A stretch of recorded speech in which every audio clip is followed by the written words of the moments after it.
முன்னை பழம் பொறுக்கும் முன்னை பழம் பொருளே பின்னை புதுமைக்கும் பேத்தும் அப்பெற்றியனே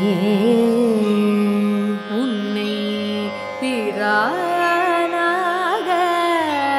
பெற்ற உன் சீரடியோ உன்னடியார் தாழ் பணிவோம் ஆங்கவர் கேட்பாங்கவும் அன்னவரே என் கணவராவார் அவர் உகந்து சொன்ன பரிசே தொழும்பாய் பணி செய்வோம் இன்ன வகையே எமக்கெங்கோன் நல்குதியே என்ன குறையும் இலோம் ఏలోరెంపవాయ్.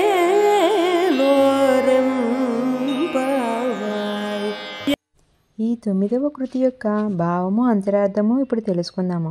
ఈ 9వ కృతి యొక్క భావం ఏమిటంటే, ఓ శివ, నీవే అత్యంత సనాతనుడవు, నీవే సర్వోత్కృష్ట నిత్య నూతన తేజస్సువు, నీవే మా ప్రభువు, మేము నీ భక్తులము, అటువంటి నీ భక్తులతోనే మా అనుబంధము, నీ భక్తుల పాదములే మాకు పూజనీయము, అటువంటి శివభక్తులనే మాకు భర్తలుగా అనుగ్రహింపుము, వారి ఆదేశములే మాకు అనుసరణీయమగును.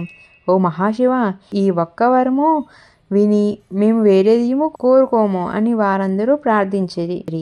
దీని తాత్పర్యం ఏమిటంటే, ఈ పాటల్లో భక్తురాండ్రైన బాలికలందరూ ఒక గుంపుగా కలిసి దేవాలయం యొక్క చెరువు ఉన్న చోటికి పోవచున్నారు.